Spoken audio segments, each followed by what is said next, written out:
Hello, everybody, and welcome back to Culz Interviews. This week, we actually got a pretty exciting one as Reverend Michael J.S. Carter returns to our show to really discuss Phoenix Lights, his episode that he was on, History's Greatest Mysteries, as well as a whole slew of different topics. So, without further ado, let's jump right into the episode. Because I think we're starting off good, and I don't want to Yeah, miss any yeah, of I it. didn't I didn't realize that he was an enthusiast. And like as I said, Lynn has kept this going Mm-hmm. for, to her credit, for 25 years, maybe a little more, with these lights. And wow, 25 years is a long time. I remember when that first happened. So yeah, and there's another episode. I'm not in it, but I have to see it. I heard that they did the definitive episode of Roswell. hmm Yeah, the Roswell one was really good. Did you see it? Yeah, it's really good. I wish so. They gave Roswell 3 parts, and that was the only thing I wish is they give you guys a little bit more for the Phoenix Lights, Yeah.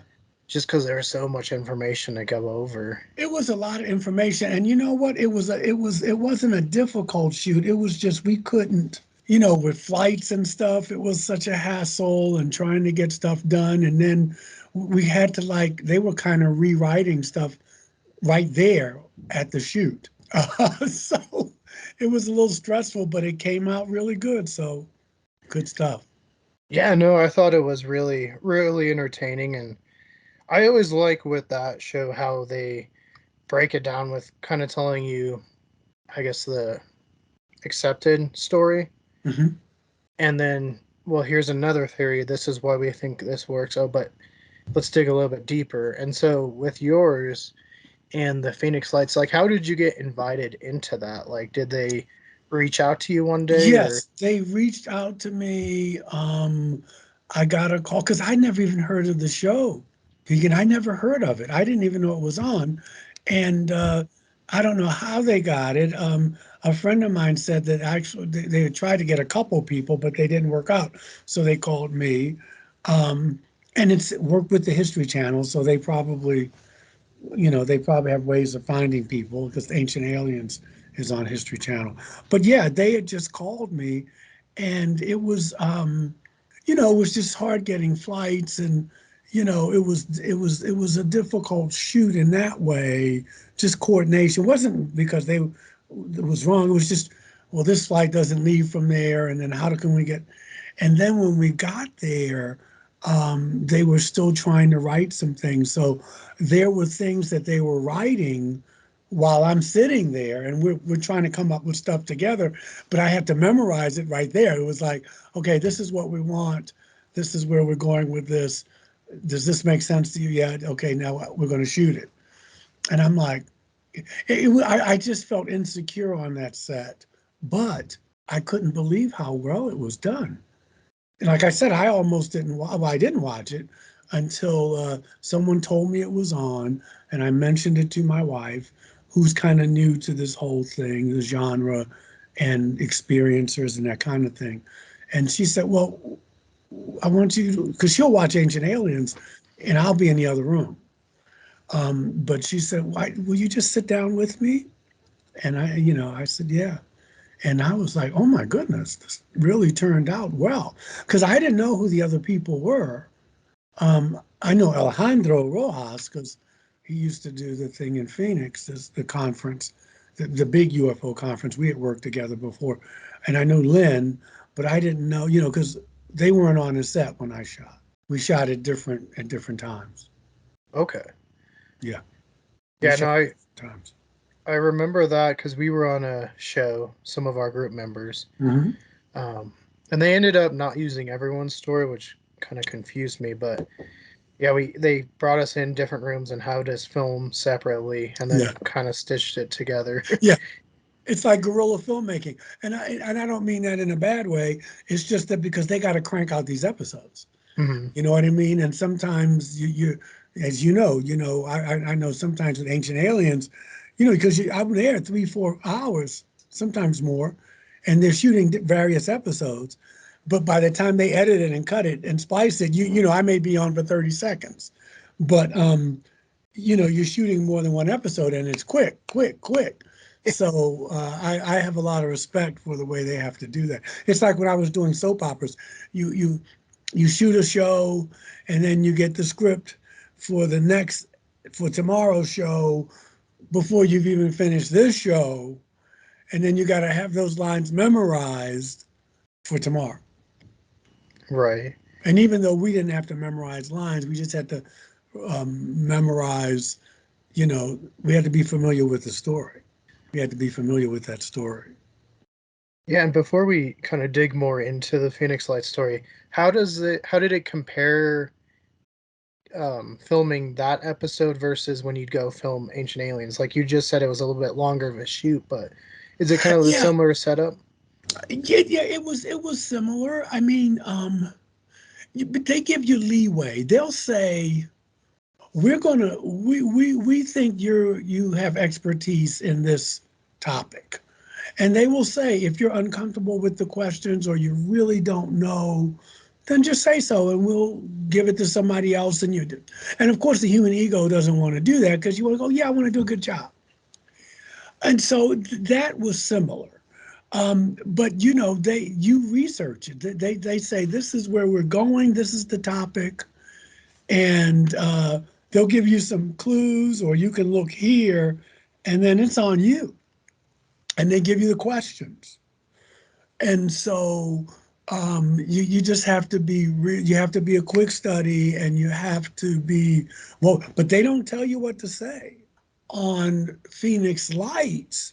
They didn't tell us what to say, but they said this is the story, and you need to know the story. Okay, because the people who live there, they've been dealing with this for 25 years, and they're doing stuff about it. I don't live in Phoenix, and so I had to research that story and know it inside and out. So because basically we're if you saw it, I'm telling the story, Mm-hmm. so I had to be familiar with it, and I had to be believably familiar with it. So yeah, they were very similar. What I like about both of them is that they give you the leeway, because some shows will say, this is what we want you to say. This is what we want you to talk about, which is okay. And you can throw some stuff in. It's not verbatim, but they give you some leeway there. Okay. Yeah, yeah, yeah. And what was good for me too was that even though I'm a minister, I'm an ordained minister, I'm seminary trained. Sometimes they will only think about me if there's a religious or spiritual topic, Okay. and I have a broader interest, and so you can bring me in for other stuff besides just that. Yeah, and I And know. Phoenix Lights did. Yeah, I I know mean, when there's we some were. elements of that. Yeah, no, I know when we were trying to think of different topics. I tried not to go too religious on the first one because I was like, I'm sure he gets a ton of those questions Well, I anyway. don't mind that. I mean, I like that, but I also know that. Oh, I don't mind that at all. So please don't think that. It's just that I can talk about other things too, Hmm. but I think because of the title Reverend, like when I was on Ancient Aliens at the beginning, I was on all the time. And by that I mean I'd be there maybe 3 times a year. We would shoot multiple episodes, and then some space came in between. But I noticed that, and there could be many reasons for that, but I wouldn't get called unless it was a religious thing. And they even had other people talking about religious stuff who weren't clergy. So I was thinking, well, am I getting locked in to this? If it's not a religious topic, then we don't need to call Michael in. And I didn't want that to be. But it's even, like some people say they see ministers, like if I'm out and someone may slip and curse or something, oh my God, I'm sorry. And I'm like, it's okay. I curse too. You don't have to, it's all right. You're not going to go to hell for it or what have you. They have these preconceived notions of what a minister is. I'm in a very liberal denomination. I probably, even without the UFO context, I'm very educated about it, obviously, but I'm pretty liberal in my views of what the Bible says and that kind of thing. I also know a lot about other religions. So it's easy to peg you because, oh, there's Reverend. I know some people probably won't have me on their show at all because if they have a negative view of religion, they probably think I'm really, really conservative or what have you. So, I'm glad I mean, that's what I do for a living. It's my calling, but sometimes you can be pigeonholed. It's like being an actor and you're Where on you get Star Trek. typecast. Yeah, you're typecast. And so they're too tied into that show, so we can't use him or her for anything else. Mhm. That's what you don't want. Yeah, we see that a lot with actors. I know Robert Pattinson, has been fighting the typecast of Twilight since he filmed Twilight. Yeah. And he's done so many other films where he's just like phenomenal, but everyone just remembers him as one thing. Yeah. Yeah, yeah. I wrote. I mean, when I wrote my books, the first, but now I'm comfortable with it. I didn't want to be considered he's the UFO minister. So when I wrote Alien Scriptures, and then I wrote A New World If You Can Take It, and then the other two books I wrote was on healing and prayer, and then I wrote a meditation manual. I didn't want to get locked into he's the UFO minister. But, you get lemons, you make lemonade. Right? Sometimes you got to do what you can Yep. do. And I will say you did a really good job on the Phoenix Lights. Thank you. You're welcome. I was editing your previous episode at the same time I was watching it, and my daughter was like, and she was Yeah. like, "Is that the same guy?" That's And the same guy. I was like, "Yeah." And she was like, "Well, tell him that he did a really good show, and he's really Oh, awesome." And I was like, "Okay, I'll remember to tell him when he comes back up." please tell her it is deeply appreciated. Yes, I Deeply will. appreciated. I Yeah, appreciate that. It's always yeah, nice. yeah. So the Phoenix Lights are really interesting, and we'll get off of the Phoenix Lights here soon. I just know for us as a group, it's a pretty big event because one of our group members, Alan, saw the Phoenix Lights. He was living on the reservation outside of Phoenix at the time. Really.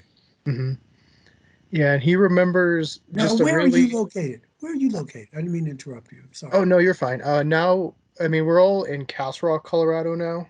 Okay, you're in So, Colorado. Got it. yeah, if you know where Denver is, it's about Oh, yeah, I've been to Denver 30 one minutes time. south of Denver. Nice beer town. Yeah, Yeah. yeah. We actually we just Nice did an lot of interview breweries with a there. meadery. Well, if you ever come to Asheville, this is beer town too.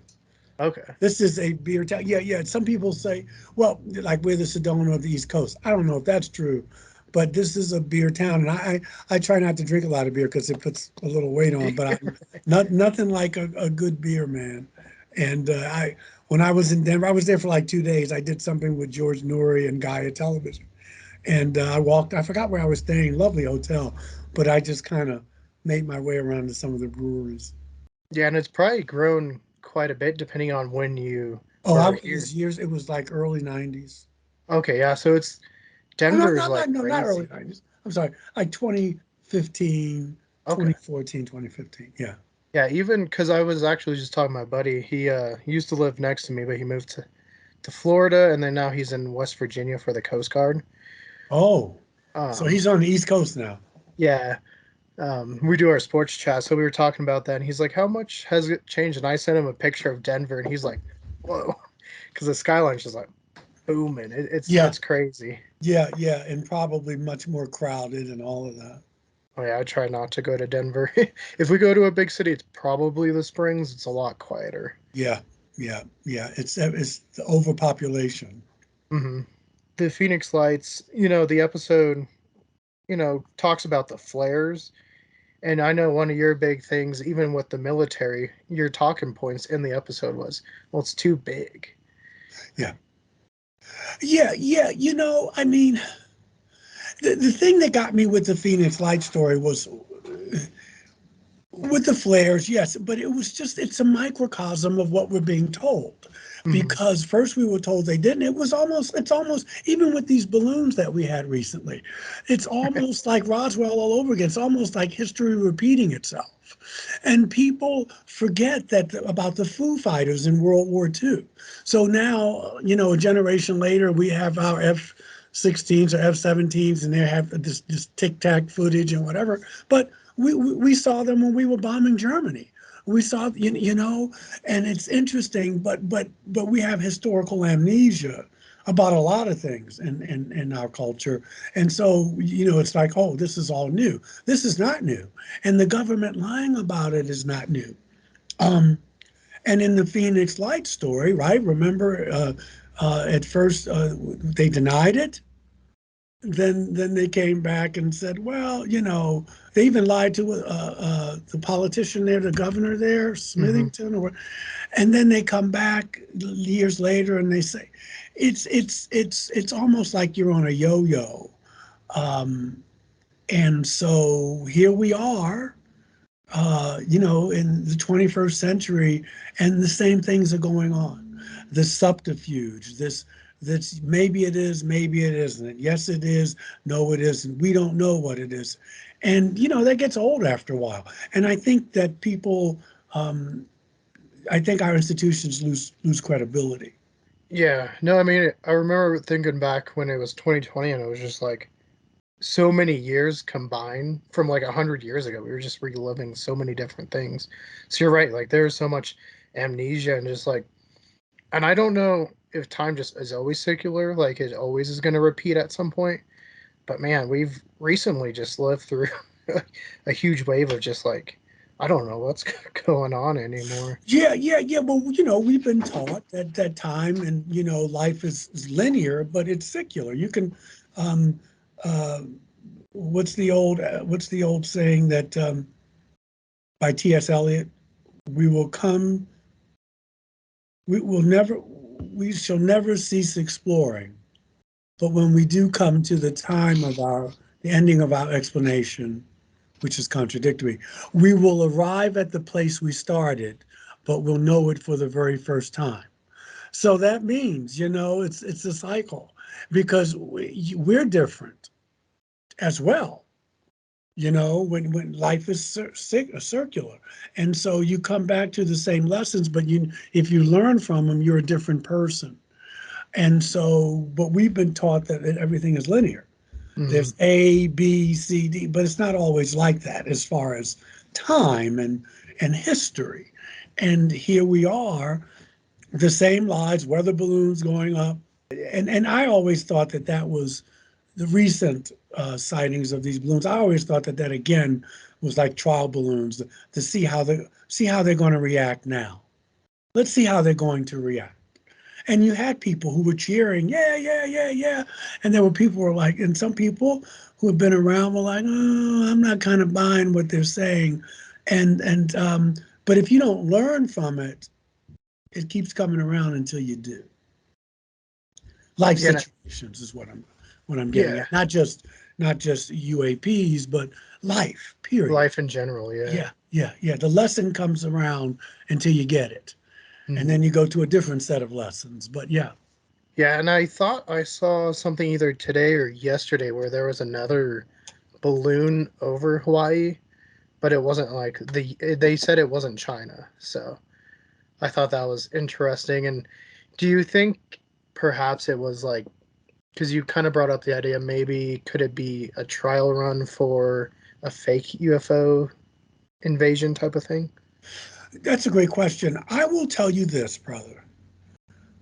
Yeah, I think that I don't know if you remember. You can Google her, Carol Rosin.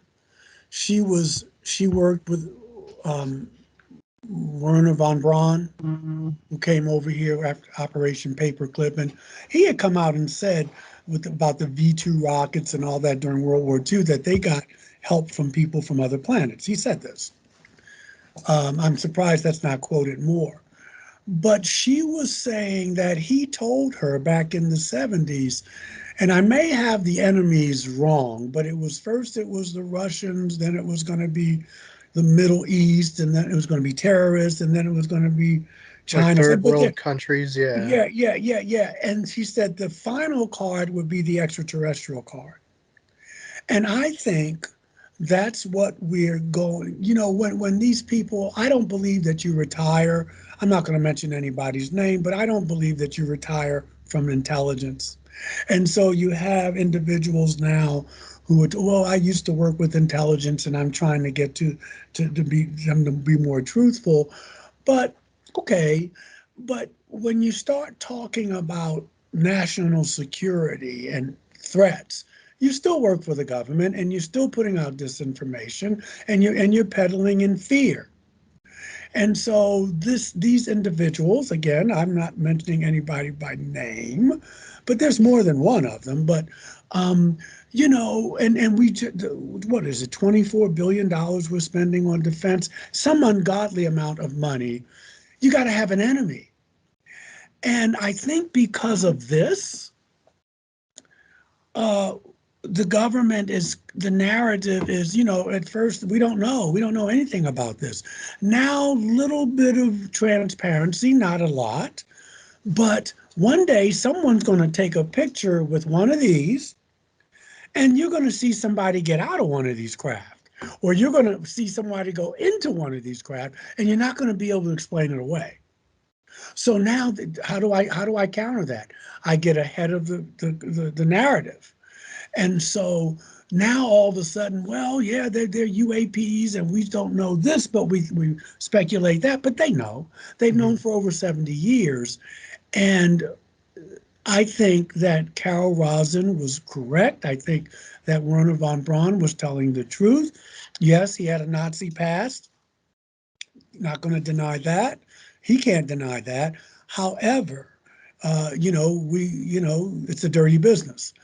I think he was telling us back in the 70s when he told that this is what's happening. We always have to have an enemy, and uh, we're going to have to admit that we're not alone eventually, because, like Nietzsche said and Dr. King, no lie lives forever. But in order to still maintain the illusion of control, they're going to say they're our enemies. And we need to come together against a common enemy. And this enemy is from outer space. And they're a threat to our way of life. And people will buy that. And so the long answer to your question is yeah, I think that we're being set up for that. Yeah, and so there's a series again on the History Channel. So I don't know what History has, but I mean, because obviously they have Ancient Aliens, they do History's Greatest Mysteries, but they also did Project Blue Book, which I thought was a phenomenal show. I liked it. They ended it after what, 2 seasons? And the third season's ready to go. There's a huge GoFundMe and Change.org signing petition to keep it going. But there was the episode, and I think it's season two, where they find like the fake UFOs in one of the towns where they were gonna try to stage one of those events. I think with the technology that we have, we could use a hologram and we could say Jesus came back. I mean, we could do pretty much whatever we wanted, and and it remains to be seen. But I think we're being led that not only do they exist, we have to tell you they exist because the cover's being blown, but we have to make them an enemy. When you spend this much money on defense, you always have to have an enemy, Mhm. always. And so this is what we're seeing now. This century of unending war, where wars are really not fought to be won; they're fought to be. You're being a perpetual state of war, and you just get used to it. Yeah. You just get used to it, which is something you don't want to do, but you just get used to it. But when I hear people get on from military intelligence or retired intelligence or whatever you want to call it, and they start saying they're over our airspace, then I know. What's the old thing from Picard said? Not from it's from Star Trek. Hmm. Picard. National security, the age-old excuse of the oppressor. And you can do anything in the world as long as you say it's for national security. Oh man, so many wormholes we could go down. Uh, yeah. All right, we'll go down one. It's a little bit easier. Do you think as time goes by, it's becoming harder and harder for them to make cover-ups for UFOs? Because obviously back in the time of Roswell, not everyone had cameras, not everyone had footage, so it was more just stories. So they could maybe play this out. But now, like you said, people have phones, and it's just a matter of time till we get Well, super they have definitive phones. evidence. Yeah, well, they have phones. They have, AI now. I'm not afraid of AI. It's like money to me. Money's neutral, but it's what people bring to it. Hmm. And we don't have the spiritual maturity, to my mind, to deal with some of the technology that we already have. But yeah, that's what I'm saying. I think there's a reason all of a sudden this is happening. This so-called transparency is because they can't keep the lid on this. Um, that's to my mind. I don't know how long this will be, but I must say this. I don't have a lot of faith in my government, and I just don't. I don't need. I'm an experiencer. I don't need the government to tell me something I already know. So I'm not so hyped up about disclosure. Actually, one could argue this is disclosure now. Hmm. But I don't expect an institution or an individual who's lied to me for 75 years to all of a sudden tell me the truth. So I think that's, for me, I'm not knocking people in the community or the work of people like Stephen Bassett, and that's what they dedicated their life to. But for me, I don't really think about it. It's exciting times. But remember, these people have been lying to us. So anything they tell you is going to be a lie. Even if they come out and tell you that we're not alone, the lie will be, but they're our enemies. Hmm. They're here to take us over. So I kind of, I chuckle. Um, and, for me personally, and I'm not the only experiencer who thinks this way, it's not even about that. It's not about the hardware, the lights in the sky. It's about the transformation that we need to be open to be more civilized with each other, to learn to love, if I can use that word, and also to grow spiritually. That's what this is about. And I think we can get lost in lights in the sky and back engineering. And we need people to do that. Don't get me wrong, higher minds than mine. But for me, I'm wired that, okay, how am I going to live now after I've had this experience or these experiences? Because for me, that's what this whole phenomenon is about.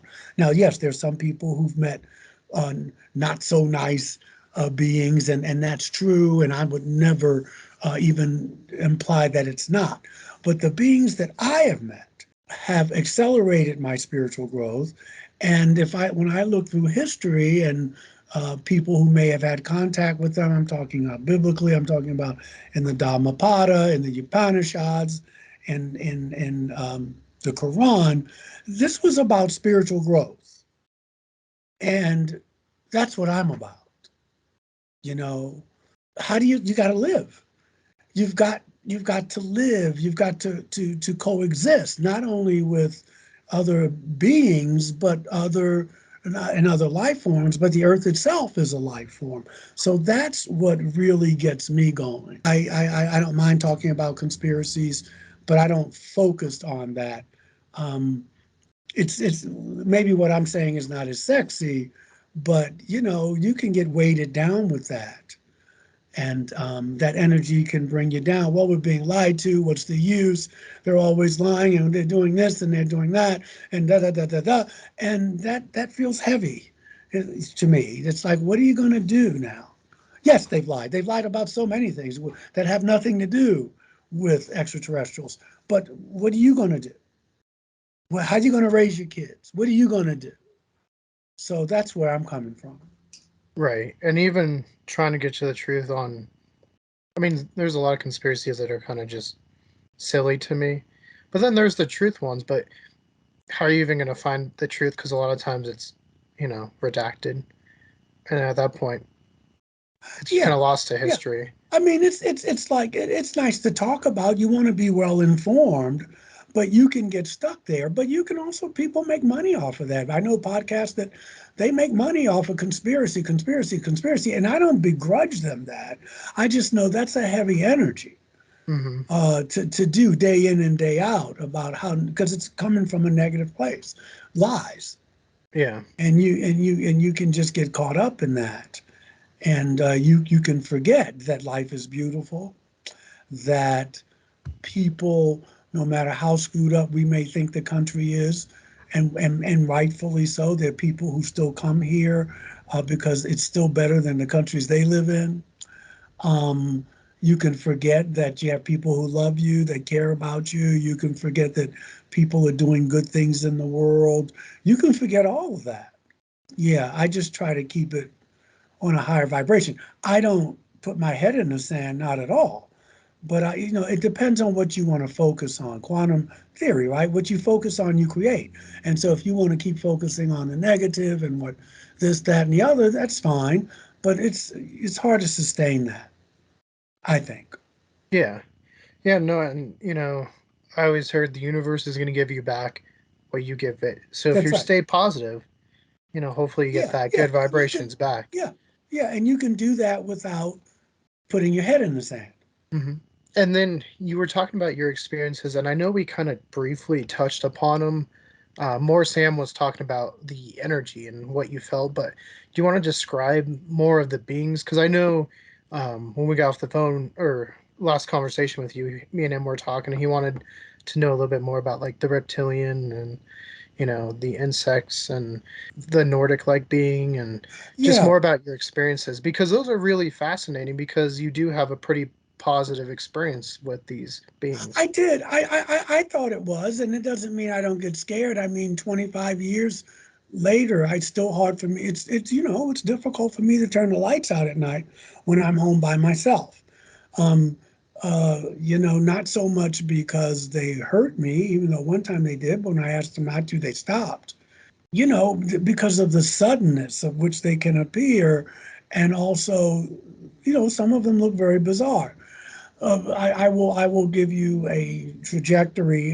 December 28th, 1989, coming back from the Yucatan Peninsula, seeing the pyramids. I saw a gray. Well, he was actually, or she was actually chalk white, and they came to my room, and I was paralyzed. Not that first time, but when they came thereafter, and this went on for years. Um, but again, I got into energy healing work, Reiki. I went beyond that. I started, um, metaphysics, psychic stuff. I always saw auras. All of that was heightened. That wasn't my spirituality, but those were some of the tools those were some of the results of it. Because don't want to mix the two.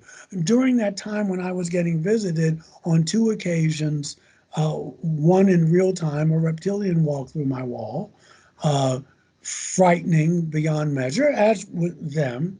Um, uh, Big muscle guy. I know it was a guy because when he spoke to me, telepathy, his mouth didn't move. It was a male voice. He had on like a tank top. He was built. He had a tail. He told me not to be afraid. He put his hand on me, and he just stared at me. And then he went through the wall. I had a dream that someone was knocking at my door, but I don't think it was a dream. And when I looked through the peephole, there was a reptilian there. The reason why I say it wasn't a dream was because a friend of mine told me that when you have dreams, things are distorted. And he was right. I mean, that much I knew. But he said, Michael, if you have a dream and everything, and you're in your house and everything in your house is exactly the way it is in the dream, then it's not a dream. Okay. Um, that was the only time I saw them. This Nordic guy came in my old apartment. I had a blood clot. It was a rough year for me. My dad had died. Sounds like a country western song. My dad had died, um, and I was getting fired from my job, and I was getting divorced. On July 4th, the backstory is this, and I'm going quickly.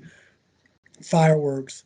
My daughter and my ex-wife love fireworks, and I'm not a big fan of fireworks, but they loved it, So I went, and I hated going because you had to get there at 7, didn't start till 9:30. You had to find parking. You're so close to people. The mosquitoes are getting you. It was held at a park down here. So on July 4th, 2013, and terrible thunderstorms, terrible, sounded like artillery. Made me think of my friends who fought in Vietnam. Friends fought in Vietnam. They told me some of the stories. Some talked about it a lot, some not at all. And I remember I couldn't go to sleep that night, but I was so happy that I didn't have to. It was rained out. So I sleep on my stomach, and I felt someone in the room, and I felt a presence, and I had a blood clot. I didn't know it was a blood clot. I thought I had sprained something, but my leg ballooned, and I was taking a Nexaparin. I was injecting myself with this thing to thin it. And later on, I got put on Coumadin, which they called Wayfarin back then. So that was that. But July 4th, 2013, at 9:50, 10 minutes to 10, I felt someone in my room. I felt a presence in my room. And when I turned around, it was a human looking extraterrestrial, blonde, had on a cowl. I guess we call them hoodies now, but like the monks used to wear, had a rope belt, bangs, real pale blue eyes, washed out face. And I was like, holy. And he put his hand out, and an apple green light hit me in my chest and stomach, mostly stomach, because I was sitting up like that. Um, and then he just dissolved. I immediately called Preston Dennett. You know Preston? Mm-hmm. He was living in California then. Now he lives on the East Coast, not far, a couple hours from me, actually. And because he had written a book on UFO healings, I had looked at my leg, and my leg had went down. The swelling was gone. The blood clot was gone. I didn't think of taking a picture. I called my ex-wife, and I went over there, and my daughter, and they both gasped at the same time. They both went, they healed you. And the biggest thing was going to tell, I had to go back to the doctor, and the doctors were they were like, what happened? And they were interrogating me. And I said, basically, look, um, I can't explain it. You can't explain it. But aren't you happy for me? It healed. Because they were like, no, it couldn't have healed that. But you were just here a week, 10 days ago. We stuck your finger. We looked at your blood. No, you're like, so that happened. Um, and then in 2019, all right, no, well, let's do this so people can see, and then I'll finish the story. Here's the reptilian person I saw.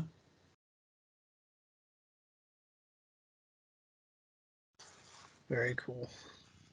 Here is the guy I saw December 28th, 1989. They were small. He didn't have a robe on. I wanted him to look like a Buddha. I thought they were very wise, but yeah. I like it. That's so cool. And hold on. Uh, here is the brother. Looked like he only had a hoodie on. Probably hard to see him. Can you hold on? Let me try this. Boom. Okay, yeah. Very Okay. interesting. He had the cowl on, and Okay. his hair was just a little shorter, like a page boy. And hold on, I don't want to drop him there on my altar. Okay, and I was doing a um, hold on, is this lighting better? There we go. Okay. Uh, I was doing a I was giving a talk, and it was wonderful. It's my first time I got a standing ovation. It was really surprised me. I was doing a talk at the University of Knoxville, 2-hour drive from here, Knoxville, Tennessee. And, the usual suspects were there. Kathleen Martin, um, Stan Friedman was still alive then. It was 2019. Yeah, I think he was still alive then. Anyway, Steve Bassett was there.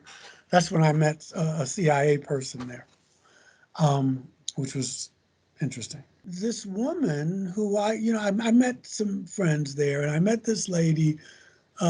We had a falling out, but later. But the people stood up and clapped after my talk. I was talking about the spiritual transformation of the experiencer.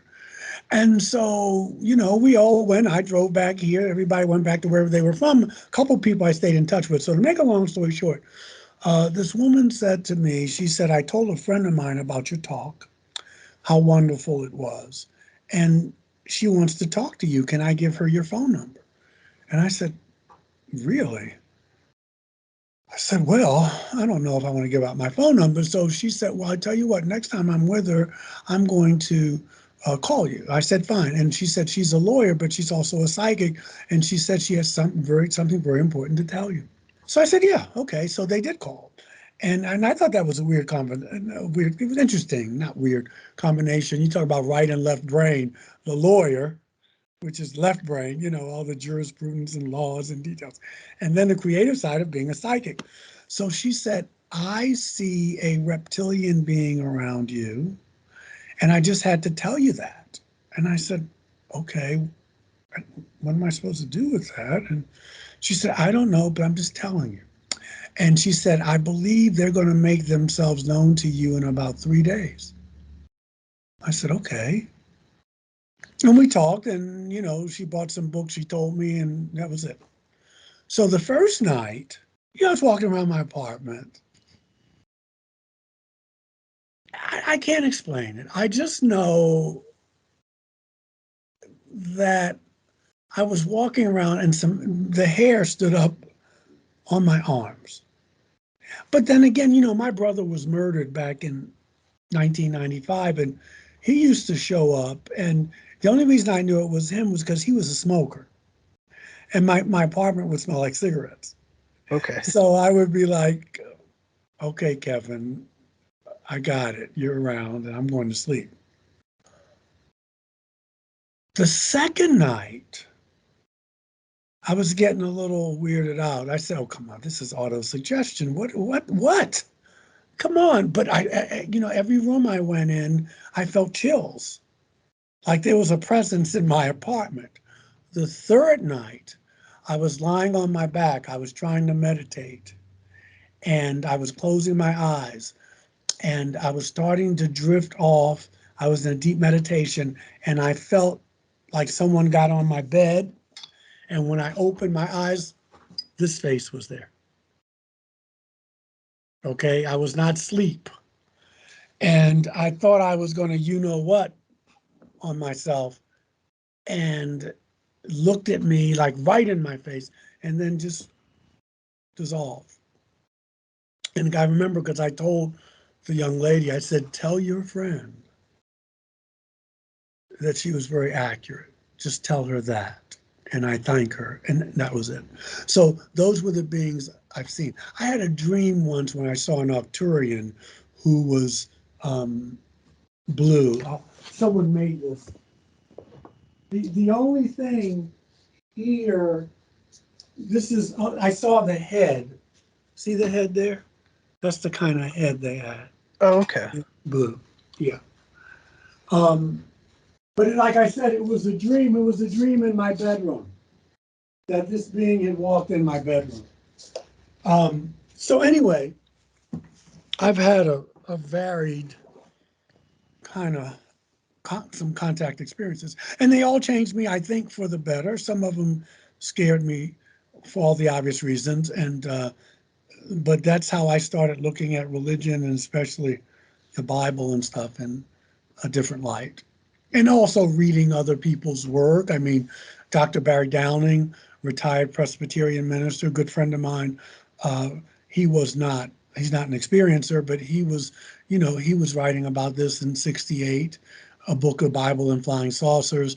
Morris K. Jessup, who died under mysterious circumstances in the 50s, wrote a book about UFOs in the Bible. Virginia Brasington from Asheville, North Carolina, wrote a book. I have the books. And so it helped me, a C.L. Turnage, a beautiful woman, kind of Marilyn Monroe-ish from Texas. We were friendly, electronic calling. She was a Zachariah Sitchin. I met him. He used to live near me on the Upper West Side in New York. She's a Sitchin disciple. She's passed on now. But she had written some books. She wrote a book called The Bible, an Extraterrestrial Transmission. And we met because we had this similar kind of perspective. So I say all that to say, so there were people, Barry Downing before me, Virginia Brasington, Morris K. Jessup. So it gave me courage. I wasn't early on. I wasn't talking about my experiences. I was still in the closet about that, but it was, it got me to thinking. Okay, I need to go back and look at those things in lieu of the experiences I had. See, I saw these people, and I'm thinking, boy, well, if they visited me in '89 and 2013, and that means they were here probably in 1989 BCE or Mm-hmm. 2000. And so that's what took me on this journey. And it took me away from the spiritual. I was already leaving conservative Christianity. I was on my own. But they came and then it kind of really expedited it. Now to my more conservative brothers and sisters, they would probably say, see, that's the devil. The devil took you away from the gospel. But no, it wasn't the devil. It was just I was learning and studying on my own. I was in seminary. And I was saying, some of these stories are not being told the way things actually happened or the way I think, looking at biblical languages and stuff like that. So, for me, if I say Jesus is a hybrid, which I think he may have been, it doesn't take away from his ministry, not at all. But his teachings certainly are otherworldly. If you to love your enemies, to pray for that's a heavy spirituality. Okay, and obviously you can do that. I mean, people did not to be afraid of death, knowing that your consciousness goes on. And so I started looking at Buddha and Native American spirituality, and they all talk about beings coming down from the sky and what have you.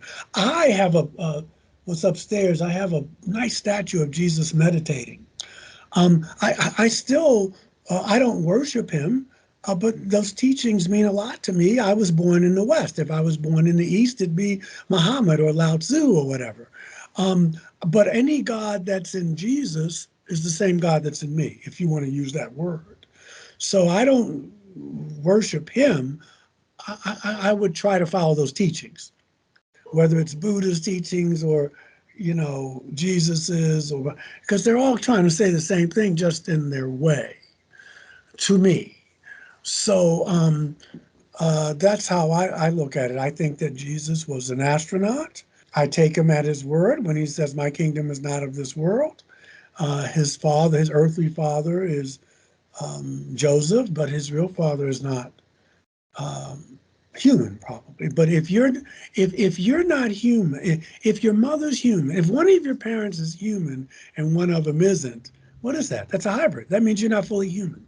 Mm-hmm. And those stories make more sense to me. I look at the flying chariots, Elijah, Ezekiel.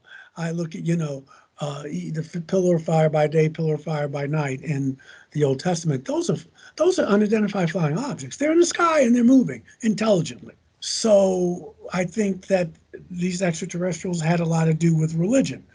Did they do it on purpose? Maybe Yahweh, but and we worship them. Their technology made them godlike.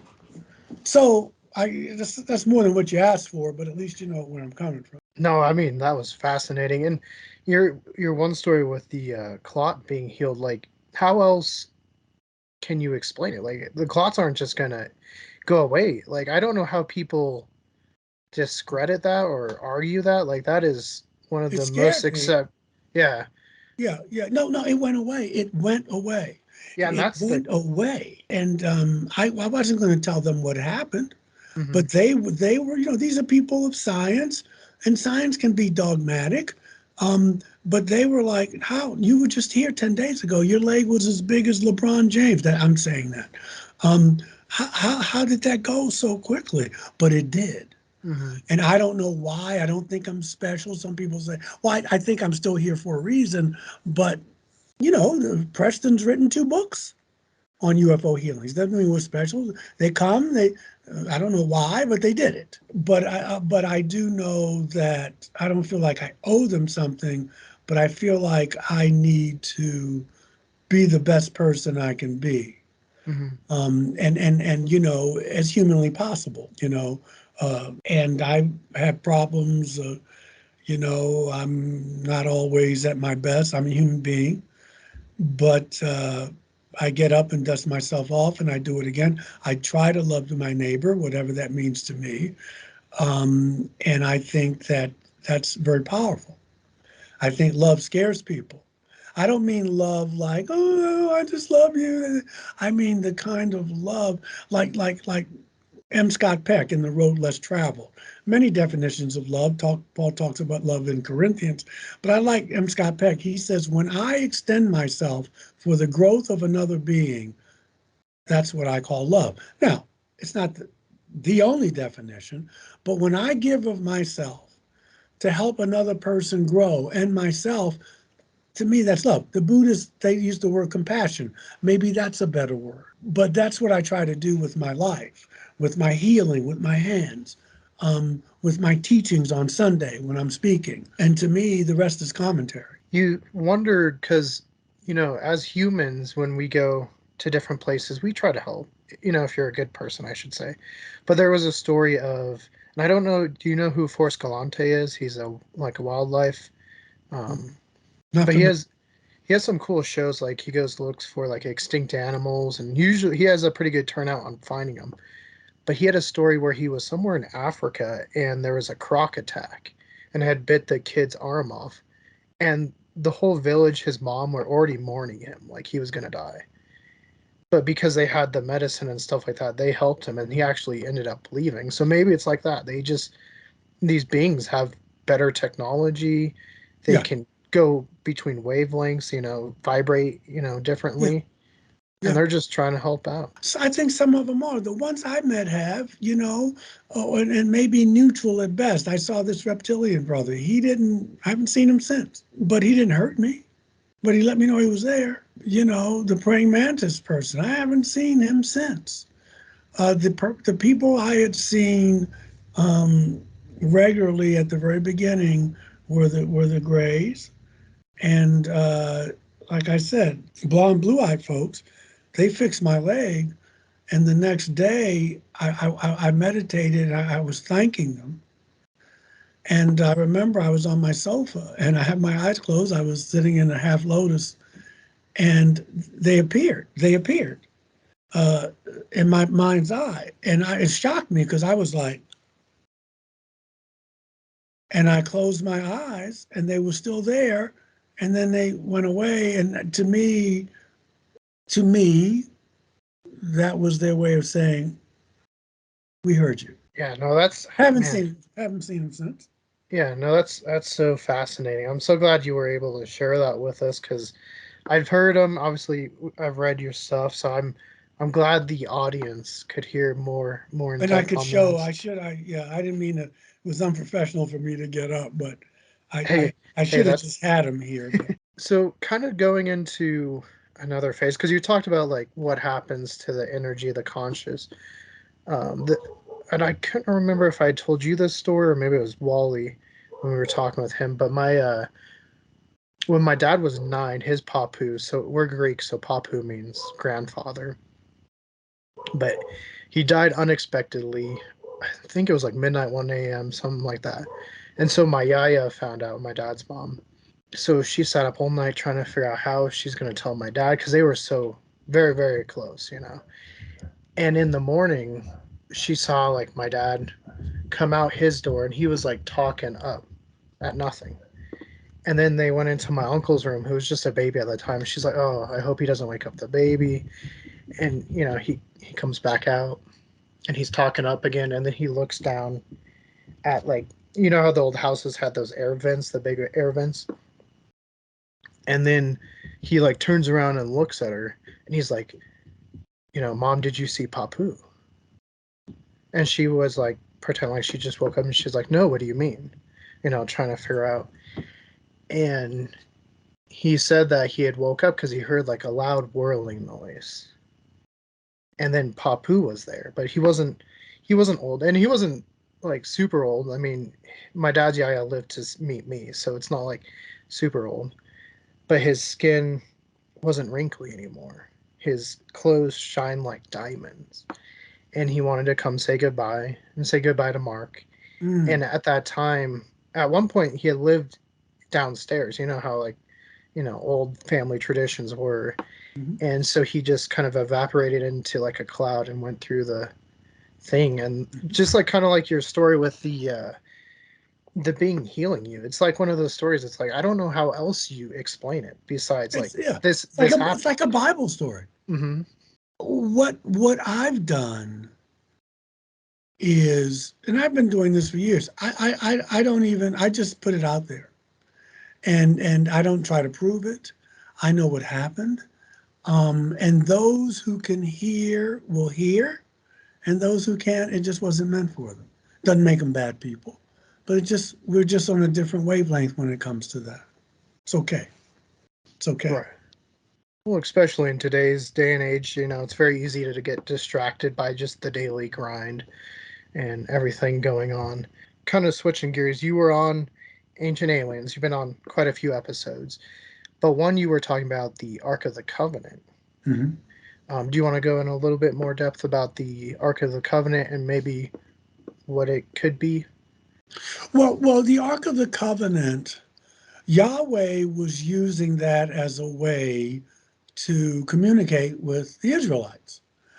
And, he told them how the metrics of how to make it. It was copper, it was gold. All of these are conductors. And it had the cherubim on it, the winged beings. And so it was like a voice box where he could talk to them. Um, and so I think so that's a piece of technology uh, uh, that was godlike to them. I can talk to you. We can talk to our God through this device here. As you know, reading the stories of, how some and obviously, well, maybe not so obviously, but the priest. I think this is where we start getting into the religious stuff. These people are priests and they're chosen by Yahweh. And so now, they're kind of like in this exclusive club and they have to wear the vestments. Some of the vestments have crystals on them and stones and gemstones but a lot, but it covered their whole body. I think that was because of radiation, to protect them from radiation. And they took the ark into battle with them. Some people touched it and fell out and died. There's I forget the story was in Samuel, and where these people got boils and hemorrhoids from it. But I think that was from the radiation and the electricity. But they thought, the primitive mind, that it was because it was the wrath of Yahweh. But basically, he was saying, you don't touch that. This is dangerous. And so now we have these people are priests and they're close to the Yahweh, they're chosen, and we aren't. And so they have this power. There's layers and layers of that. But the Ark of the Covenant, I don't think I think it's pretty obvious that it's a device that that they would use to communicate with him, because he told them this is how wide it should be, these are the materials you need, the Ark of the Covenant. um, but again, Yahweh uh, is Yahweh to me is an astronaut. And I know, I want about as respectful as I can be, because I'm not making fun of Judaism or Christianity, but this God is angry all the time. He's telling you to go into Canaan and kill and take the stuff and kill the babies. And that doesn't seem like a God to me that I want to. But when I was younger, I couldn't express that. You don't know what questions to ask. And one could argue that the God that Jesus is talking about is very different from the God of the Old Testament. We could argue that. Um, but when I look at Yahweh, this is, I'll be 66 this year. Um, that's not someone you want to be praying to me. Now, my friend Barry Downing, who wrote the Bible in Flying Saucers, he said, Michael, you want your God to be warm and fuzzy. No, no, Barry, that's not really true, but I get it. But this God of war and justice, Jesus is talking about a God of love, a universe of love. Um, and so that I'm more comfortable with that, and that's why I had to rethink.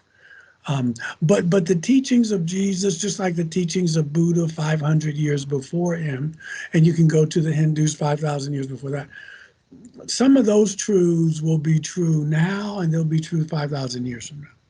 There's some truths that are true eternally. So what I do to you, I do to myself. That's always going to be true because that's the way the universe works, at least where we live in this part of the galaxy. Um, to love my neighbor. Those things are always true. To develop my consciousness, to be still, to be quiet, to spend time in nature. To get that kind of wisdom and serenity. That's always going to be true. So that's the path that I've been walking. I was walking it before they visited me, and I walked it when they came, and I'll probably keep walking it until it's time for me to go to wherever I'm going to go after this. Right? Yeah, you were talking about the difference, and it almost seems like Old Testament, New Testament, very different as far as, I mean, because who was it? Is it Moses that he's going around like looking to kill in the Old Testament? No, Moses is the one. Moses is the one who starts. Listen, without the Exodus story, there's no Jewish religion. Mhm. Because before that, they were just a ragtag tribe that Pharaoh was using. But Moses comes, and after the Exodus, now they got laws, right? Yahweh gives them laws. They got commandments. That's where Judaism starts. But it starts with them following the pillar of cloud by day and the pillar of fire by night. They're following something that's in the sky. Mhm. So that's how Judaism starts. Well, and it's also kind of like the northern star that's leading them to baby Jesus, the wise men. Interesting about the wise men. Uh, it reminds me of how they look for Buddhas. When a Buddha's born, they use the astrology and what have you to follow where this special child is going to be born. Well, you have these. I mean, in some ways, Jesus was a Buddha. He was an enlightened one, and you have these people coming from the east. But the thing that gives it away to me, and then I'm going to go. I know you got to go too. I'm going to Okay. do another one Yeah. because I want to spend some time with my family before go to bed tonight. Is that the star? They follow the star, right? Stars don't move across the sky. If they did, the whole gravitational pull of the Earth. You want to talk about tsunamis and floods and pole shifts, that kind of stuff. And stars don't shine lights down on mangers. That's a craft. That's a craft. Mhm. Um, Makes more sense. So we can continue this. Yeah, no, this has been great, and I hope the audience likes it, and I hope this is not the first time they're seeing you on the channel because we had an awesome part one as well. So Oh hopefully yeah, hopefully yeah. they watch that one first. But for anyone that maybe wandered across this and watch this one first, where can they find your books? Where they can they find you? Are you going to be going to any of these big festivals, maybe Roswell, anything like that? No, I'm go well. They can find me on Amazon, Reverend Michael J. Carter or Reverend Michael J.S. Carter.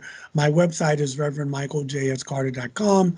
I don't really use it, but my email is michaeljscarter@gmail. I will respond to anything. You're right.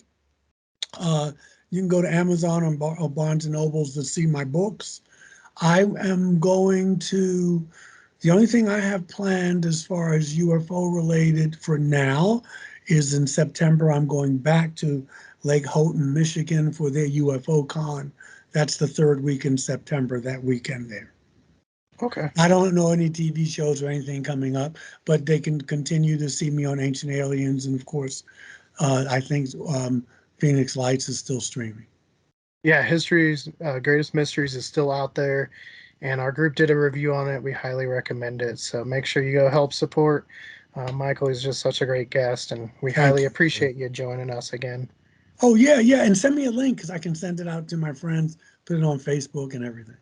Yes, yeah, that works. We Yeah, can get more of the group together and have them ask you some more questions that maybe that'd are be a little great. bit different than mine. That's all right. I don't mind. If I don't know something, I'll say I don't know. Yeah. But get up there to your lovely daughter and family and give them a hug, and we'll talk again. Yes, no, thank you. You as well. You enjoy your family time, and we shall see you soon. Live long and prosper, brother. Live long and Yeah. prosper. Once again, I want to say a big thank you to Reverend Michael J.S. Carter for returning and just really delivering another fantastic episode. I know you guys probably enjoyed it as much as I did, and we definitely plan on doing some more in the future. But until then, make sure to go to the description below and help support Michael via his books or watch some of his episodes, including History's Greatest Mysteries. But until next time, if you want to see more Culz interviews, click that link to your left. For more about what we're doing here at Culz Paranormal, click that link to your right. And don't forget to hit that like and give us a subscribe. And let us know, have you had any experiences, and have you seen History's Greatest Mysteries, the Phoenix Lights?